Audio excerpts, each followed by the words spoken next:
Bismillahirrahmanirrahim. Thank you, Imran. I've known Imran since she was a little girl. And I especially always admired her love for the environment. And she talked about environment when most people in Pakistan couldn't even spell environment. Mr. President IUCN, visiting delegates, ladies and gentlemen. I want to start with a quote from our Holy Prophet, peace be upon him. He made protecting environment a spiritual duty. He said that live for the next world as if you will die tomorrow. Live for the next world as if you will die tomorrow, so you have to be doing your best deeds. But live for this world as if you will live for 1,000 years. So whatever you do today, you must understand the impact it will have on future generations. My love for environment started when I was in school. Our summer was spent in the hills next close to Islamabad, the foothills of the Himalayas. And winter was spent, most of the winter, weekends shooting partridge in various parts of Pakistan. So I was one of those fortunate Pakistanis who saw the diversity of the country. From east to west, north to south, it is a very diverse country. It has 12 ecological zones in Pakistan. So you have from alpine to tropical, from desert to Himalayan forests. The Himalayan forests are probably rare in the world. You do not see forests like the ones if you go from just north from Islamabad, 100-mile radius, you see forests which you don't see anywhere else in the world because of the height and the monsoons hitting the forest at that height. So it produces this ecology, the sort of wildlife, bird life, which you don't see anywhere else. But most Pakistanis never saw this. Most of people I grew up lived in cities and stayed in cities. So they didn't really understand the beauty of Pakistan. And so then I got involved in professional sports, so I was cut off for a while. But when I wrote this book about 30 years back, it was when I cut down on my cricket and again started visiting the northern areas, which are my favorite place in the whole world. I began to realize the disaster that was taking place in Pakistan. When I was born, the population of Pakistan was 40 million, just under 40 million. Today it is 220 million. So we could see the caption in the book, which I said, the dwindling wildlife and forests of Pakistan. Because I could see when I went back after school and in this big period when I was playing professional sport, when I again went to the mountain areas, the northern areas, and started shooting again, that's when I realized the devastation that had been caused by this population growth, but also no concern at all by our governments about the environment in Pakistan. And I repeat, the reason was most of in fact, all the decision makers came from cities, and they did not really know what was happening outside the cities.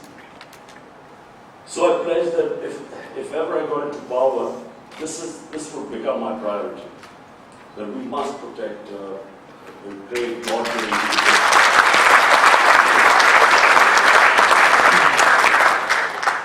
I still think people in Pakistan do not understand the diversity in this country and the beauty of the country. Because most of the people live in cities. And I mean influential people, opinion makers. They live in cities, most of them don't go out of cities. So when we were when our government came into power in 2013 in Khyber Pakhtunkhwa, we started this billion-tree tsunami, and that was the first time any government had done anything about environment in Pakistan. And people were skeptical, no one thought it would happen. But we had a very dedicated team, passionate people. And the magic formula of success, we involved the local communities, young people, women. So this is this formula. When people become stakeholders, people living in those areas, that's how we succeed. And when they see the benefits of protecting the environment. So when we won the general elections, we had this very ambitious plan of 10 billion trees. 10 billion trees means involving the whole country, and especially the young people. The first year has been just planning it, just as it was in Khyber Pakhtunkhwa. Our first year was basically getting the infrastructure, the nurseries, people involved, and then started the plantation. So now this year is the year when we will start a massive program all over Pakistan. What is important? And I'm talking about Pakistan, of course, IUCN talks about Asia and the whole world. But our main concern right now is to make Pakistan a model. A country where we had one of the lowest, because of no check on the timber mafia. When we started the conservation plan of 1 billion trees in Khyber Pakhtunkhwa, the biggest problem we had was this mafia, the timber mafia. 10 of our forest guards were shot, killed by the timber mafia. So the government and the timber mafia previously was protected by politicians. That's why they were so powerful. So we managed to tackle the timber mafia and then succeeded in the project. Now again, what we hope is to create enough awareness amongst the young people. The big advantage, if we can convert this into our advantage, is our young population. 60% of Pakistanis are below the age of 30. And we find that young people, when you inspire them, and actually all over the world, the young people will eventually drive this movement to protect the environment.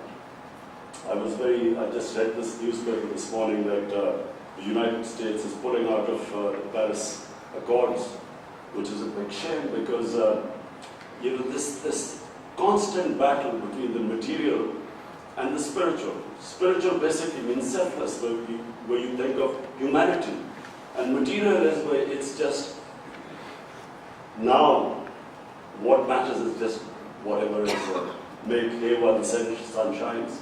Opposite of what the Prophet's saying is.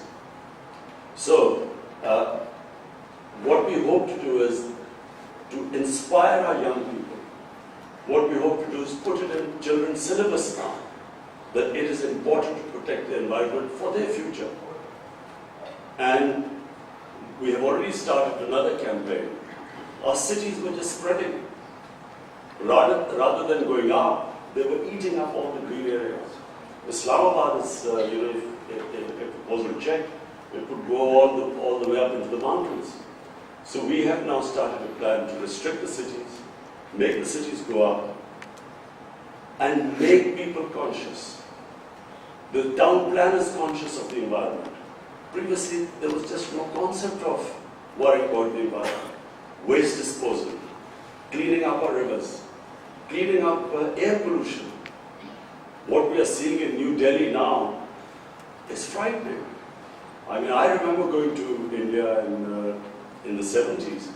Delhi was one of the cleanest cities. And now I was watching on television what is going on, and similar thing is happening in Lahore. Lahore is one of the most polluted cities. I grew up in Lahore, and you could drink the tap water. It was one of the sweetest water to drink.